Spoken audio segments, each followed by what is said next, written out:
Hello everyone, welcome to another Quad Education Test Prep Fundamentals video. My name is Tom, and today we're going to be talking about a punctuation mark from the SAT and ACT that sadly is pretty misunderstood.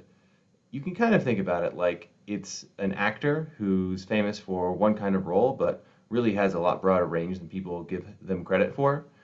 For example, Adam Sandler. Adam Sandler is obviously very famous for his comedy roles, but he actually does really good work in some serious roles as well, even though people don't so much know about those roles as much. So, yep, we're talking about the Adam Sandler of punctuation marks today, folks. It's colons. All right, let's take a look. Okay, so I'm saying colons are the Adam Sandler of punctuation. So let me explain what I mean by that. So everybody thinks the only thing colons are good for is starting a list. And it's true, colons are great for lists. Maybe you say there are 3 things in my lunchbox, and you say, okay, that's an apple, a juice box, and a sandwich. And that's a totally acceptable use of a colon. And everybody thinks that Adam Sandler is great at comedy, which he totally is. But that's not the only thing those things can do. Colons have multiple uses, and Adam Sandler has great acting range, very capable of serious roles. He's been really good in some recent movies where he's very serious.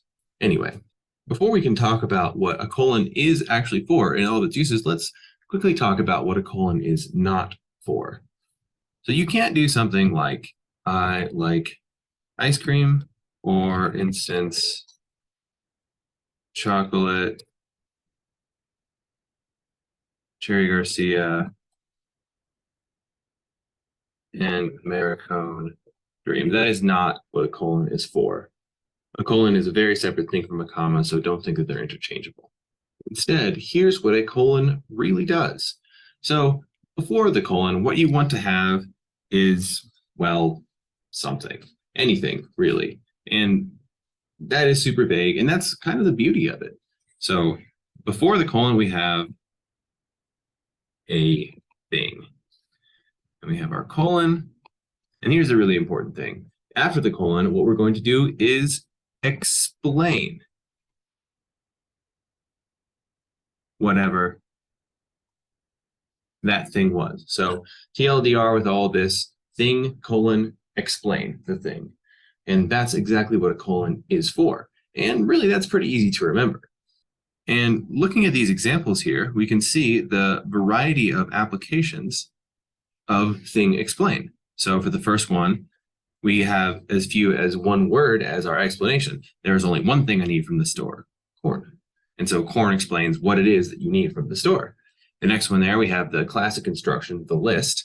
There are 3 things I need from the store: corn, butter, and skewers. So it sounds like we're making corn on the cob. Very exciting. And then the final thing is where we're actually explaining a thing with a statement. So I need to go back to the store. Why is that? Let's explain why I need to go back to the store. And we need to go back to the store because I forgot to buy corn. How could you forget that? And hopefully that does a good job of giving a really succinct definition for what the colon does. Because now we're going to take a look at some practice problems. Okay, take a second and see if you can answer these. All right, let's take a look. So reading the first example. The person to discover and patent Velcro did so accidentally. During her time as a NASA researcher, Charlotte Carlyle would take long hikes to brainstorm new ideas. Then, one fateful day, she noticed something on a routine hike that led to a stunning discovery. Burrs stuck to her wool sock. So this is not accurate. Don't quote me on this. I just used this sort of half-truth as an example. The first thing we can see here is, and this calls back to one of our first videos, was the semicolon period duplication rule. So burrs stuck and burrs stuck is exactly the same. So right away, we can say no to both A and C.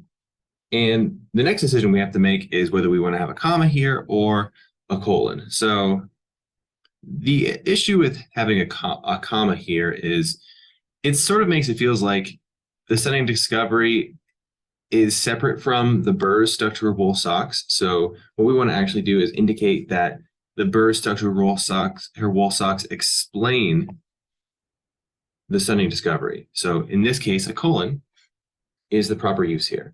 And I've intentionally not made this a list just to show it's a pretty flexible punctuation mark. Okay, let's take a look at the next one. The National Registry faced a significant range of challenges in its modernization process. However, Frederick & Sons, the consulting firm hired to administer the changes, only had one real concern: the digitization of the archives. So a similar case here where we don't really want to have a comma because it makes it seem like they have a concern and there's digitization, but we want to show that the concern is the digitization. So we'll get rid of this. And in this case, the dash as the comment could totally work, except this comma right here sort of doesn't fit. And between C and D, we have, well, is it a colon or is it a colon? But again, we have this issue of this comma right here not working in the context. We don't want to have a comma between, something and the prepositional phrase after it. So we're going to go ahead and get rid of C. And as you may imagine, for our colon lesson, both of the answers for our practice problems are colons. Okay, that's it for this video. Hopefully I've been able to illustrate why the colon is the Adam Sandler of punctuation marks. Or at least that I've been able to illustrate that a colon is best used when you want to explain something. Regardless, if you found this material useful, we hope that you'll like and share the video and subscribe to Quad Education. Also, if you have any tutoring needs, please be sure to reach out to us so we can help you out. Thank you for watching, and I hope you have a great day.